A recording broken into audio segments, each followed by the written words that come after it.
Hey guys, welcome back to the channel. Well, in this video I want to show you how to rebuild a slip clutch here on a actually it's going to be on both these combines, here on the R72 and right there on the R52. Same kind of clutch, they're both done the same way. One just has a slightly different style to it as far as how it hooks up, but as far as all the internal workings, it's all identical. So gotta get this panel here taken off, and I forgot to grab my cordless impact. I need that, so I'll get the rest of my tools lined up here and we'll get started. Okay, got my tools all brought down here, set around. The reason why I'm going to do this is I'm going to take and link this video onto some Gleaner Combine and Alice Chalmers Facebook groups that I'm on. And so that's the main reason why I'm doing this. But I don't know if other slip clutches are basically like these. I'm not sure. I mean, a slip clutch is a slip clutch, so who knows. But that's why I'm doing this video, is to link it onto some different Facebook groups that I'm on to help other guys out that I've seen actually have questions regarding these things. So first thing you want to do is get your wrenches and loosen up this tensioner. You got to take this belt here off, and the belt right here that goes up and drives the upper feeder house chain, you got to loosen up the tensioner and take that off. And I've got the combine parked right here, right up against the bean head, or right at the hitch of the corn planter. So I've got to go all the way around that side to come back in and take that belt off. Whereas normally I would have it backed out there in the middle of the floor, but I got the spare sitting back there, and we got some other stuff we got to park back behind, so just got to walk around. And yeah, I'm gonna get my wrenches and we'll start getting this thing here taken loose. Get you parked up right there. This here is actually two double half-inch jam nuts popped together. Gotta get, there we go. Get them broke loose. I need a longer deep well. I think my socket's not far enough to go down onto it. You gotta spin up your fingers so far. Would help if I had the thing going the right way. Okay, it's got that one. Now to get this bottom one here, you definitely want to use a gear wrench, and or just make up a deep well. Take something like that, chop it in two, and weld in a piece of pipe. That would work also. I just never have gotten around to doing that. Or just take a, like I say, take a gear wrench and start spinning this out. Once you get it spun up there far enough, then you can back it out with the impact.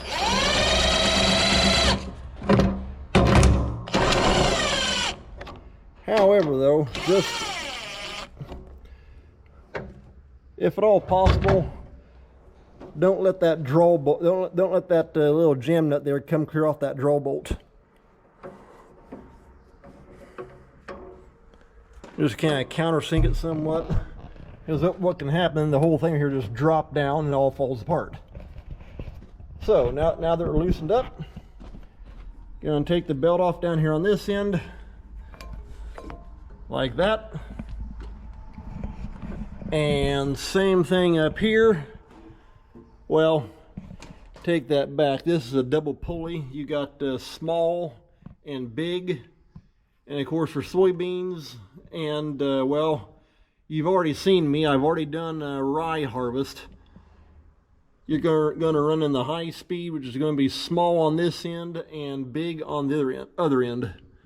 But before I take this belt off, I got to take this upper one here off, and so we'll go ahead and get started on that one and get that one loosened up and get that belt taken out. Here we are up on the upper belt, and same thing here. Just got a big square cast headpiece on that spring.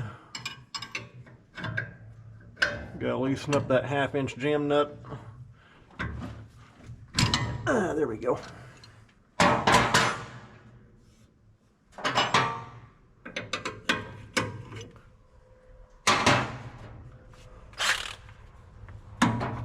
Then loosen him up.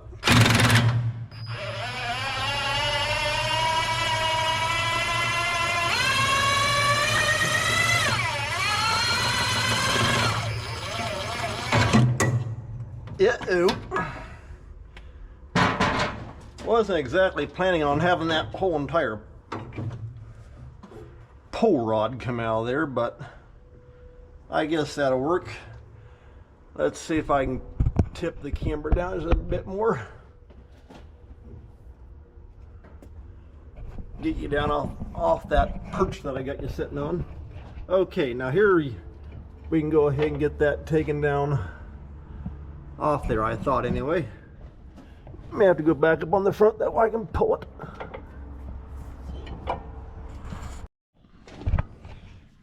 Okay, here we are up on the front. There we go. Now you just take that belt off there and just let it hang down there on top of the drive axle. And same thing here.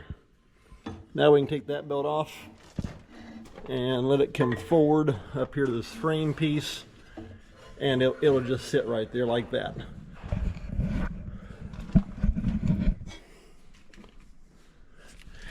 Next thing you want to do is take that 1/2-inch bolt out, and it'll let this thing here slide out so far. Come on, where's my magnet? Huh. Oh, I know it's back here somewhere. However, when you go to slide this piece here out, you don't want to take that clear off. That thing's heavy. But I'll show you what to do, how to get that thing out of there. Okay, like I say, you'll take this off.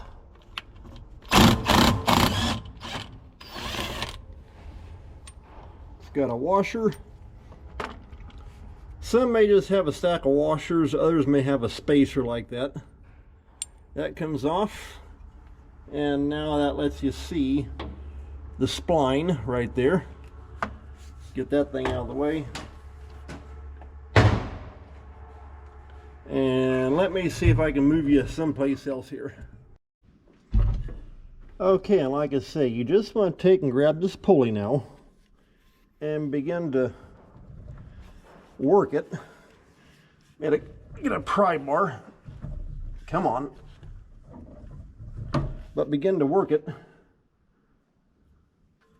out. And like I say, you don't want to take and pull that thing clear off there.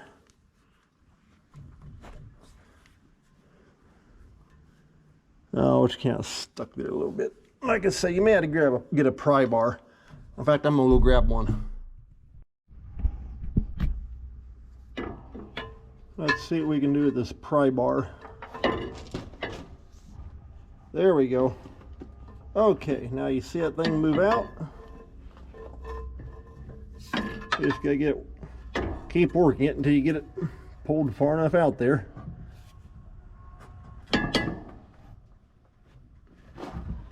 There we go. Okay. Now, like I say, get it out about that far right there, which is from the outside, between here and where the bolts are.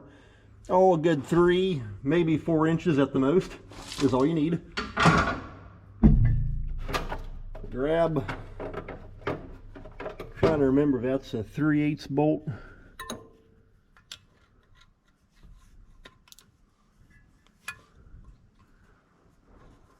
Yep, 9/16 inch is what you need. And just stick right here on the ends of these bolt heads and loosen them up. Wow. I must have Loctited those last time I had this part. When I called our Agco dealer and got the new rebuild parts lined up for this, they said last time that it showed on our account that I had gotten these was early 2021.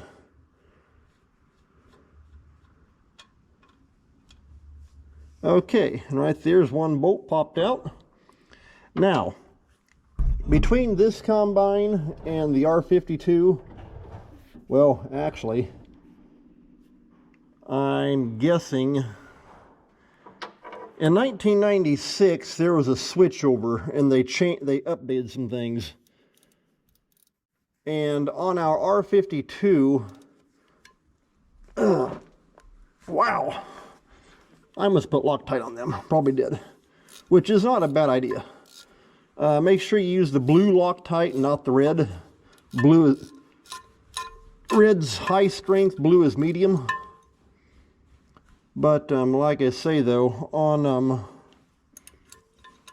our 1993 R52, the mounting bracket on the clutch, and I'll show it to you here once I get the clutch off, they changed the face of it just a little bit.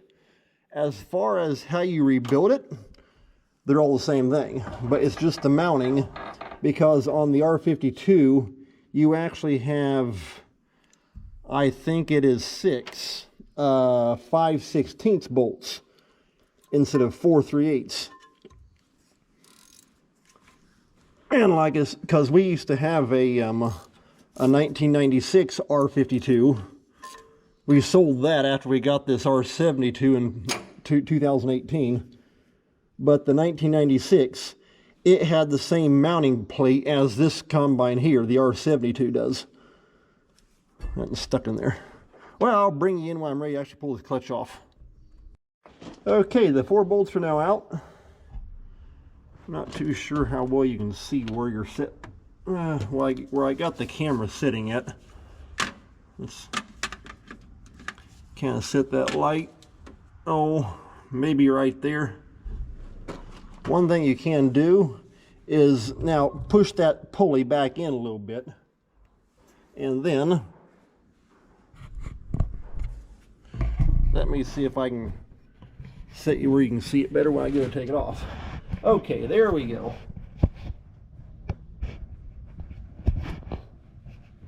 Well, I hope you can see you sitting right there. You're sitting it kind of up on top of the final drive. Okay, and then of course right here is the clutch. And you just pull it out like that. Like I say, don't get this pulled so far off that it falls off the end of that drive shaft, because this thing here, I've had it off there and it is heavy. I'm guessing probably at least 125 pounds, if not 150, because it's all solid cast.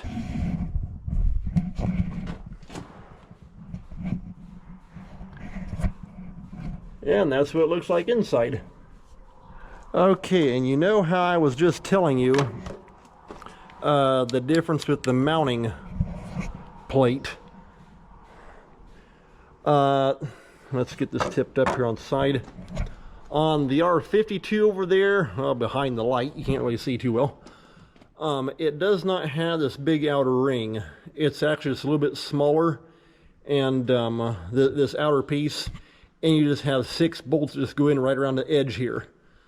And like I say, I'm guessing it was in 96 and they updated some things. In fact, right there's the bolt holes. They just added a bigger ring to it. They put that bigger ring on and just put 4 bigger bolts in, as opposed to having 6 smaller ones. And like I say, that is the only difference between the older style and the newer style. As far as what I'm about to show you rebuilding this, it's all the same. So let's take this up to the vise and we'll get it all taken apart. All right, we're up here at the vise. And of course, here's the outside part of the clutch. Right there's that ring that the 1/2-inch bolt goes up against and keeps that good and tight on the end of that spline. So we got a big snap ring right here when we get that thing popped out. I guess I should have grabbed a flathead screwdriver.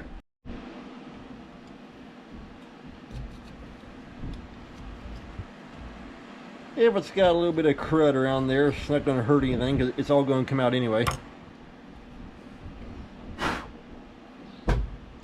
Okay, now we got that. Now you'll need a, let's see here, a big set of snap ring pliers. And this is a compression snap ring, not an an expansion snap ring, not a compression. So you squeeze it together. An expansion, it'd be pushing out. No, take that back. A compression, it would be pulling in. This is an expansion. You gotta squeeze it together to get it up and out of there. You gotta try and think it all through. Come on, let's go.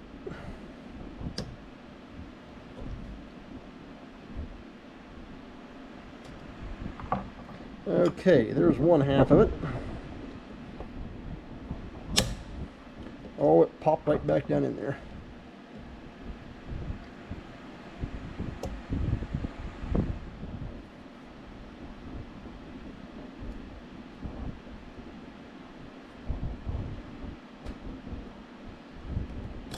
Okay, that's got popped up and out of the ring. Keep your hand over top of it, that way it can't go flying away and like that and bounce away from you. Although it may end up snapping on your finger. Okay, and if I remember right, there should be another ring below that. Yep, there it is.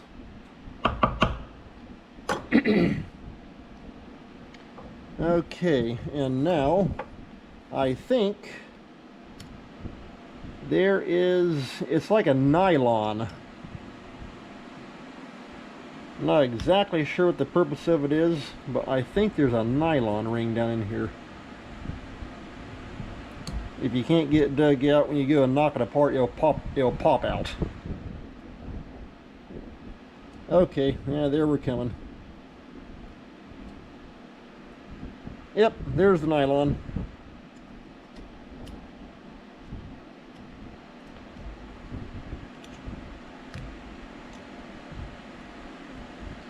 Like I say, this is all going to come apart anyway, so I'm not exactly too worried about a little bit of dirt being on top of that. Okay, there's a little nylon and plastic type of ring. Pop him out, and now we're ready to take and knock all those little button heads out of it. Now you can go ahead and take and dump any dirt out, and let me get you set up here where you can see better. Next thing you're going to want is a metal coffee can, or some kind of metal can like that. Take your thing, put on one side like that, hold up the other side with your hand. May want to grab, if you have one. In fact, I'm gonna get one right quick. Put a leather glove on your hand, because as those things start popping out of there, you can end up hitting you in the fingers. And in fact, let me show you something right quick. If you have something like that, that is ideal to take these apart, because see, otherwise you just have all those splines, and let me get you up here, you can see with better light. You don't really have any kind of shoulder to hammer on. If you use a punch right there around the outside edge, you can end up messing up your splines. And so, if you happen to have an old spline shaft that's junk like this here, that actually fits in there perfect like that, and you can knock that right down through there just like that.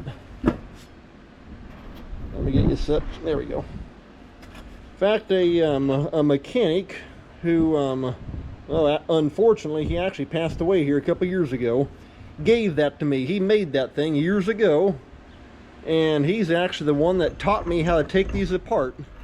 His name was Max. Whoop, there we go. His name was Max Snyder from Logansport, Indiana.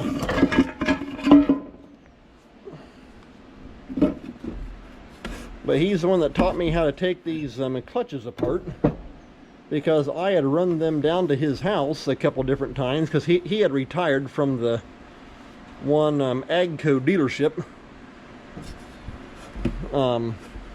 We'll take that back. He had retired after Agco had shut the dealership down. nothing new for AGCO. They're always shutting their dealer networks down. But he still did work on the side, and so I had taken different clutches like this down to him down to his house, and he showed me how to knock them apart. And then after he showed me, I remember stopping by a couple of years after that and borrowing this spline shaft, this old spline shaft that he had gotten off of an old drive line. And maybe like the second or third time I had borrowed this from him, he said, I never use it anymore. Go ahead and take it and keep it. And so, like I say, that thing works perfect. So now let's see here. I'm going to grab me a pair of gloves. Alright, well, I guess you only just need one glove, whichever hand you're going to hold this with. And then you just hammer on the top.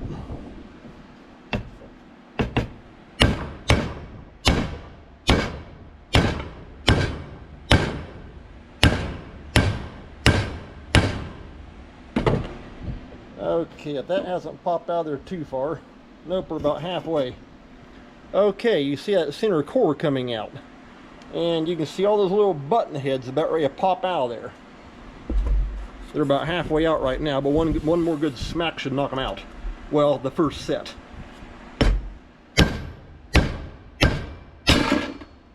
I guess it took a few more than just one good smack, but you heard that pop? That's the first ring. There's the second ring that just flew out. And there's the third ring. Okay.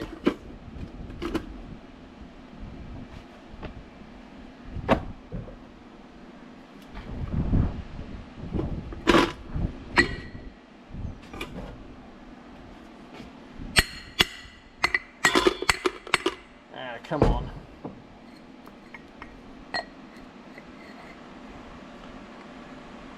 Oh, no wonder why. It's got a...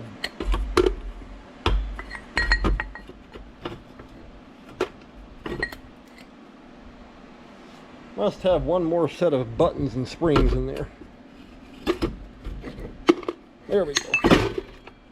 Alright. Okay, there's the outer ring that you saw. And right here is the center. And you have all those springs like a little button head that sit on top of them. And they actually sit in that groove, and that's what allows it to slip. But like I say, that is what you're putting that spline into.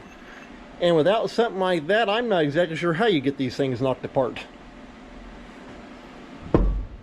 But like I say, that mechanic, Max Snyder from Logansport, Indiana, gave that thing to me. So, it works great.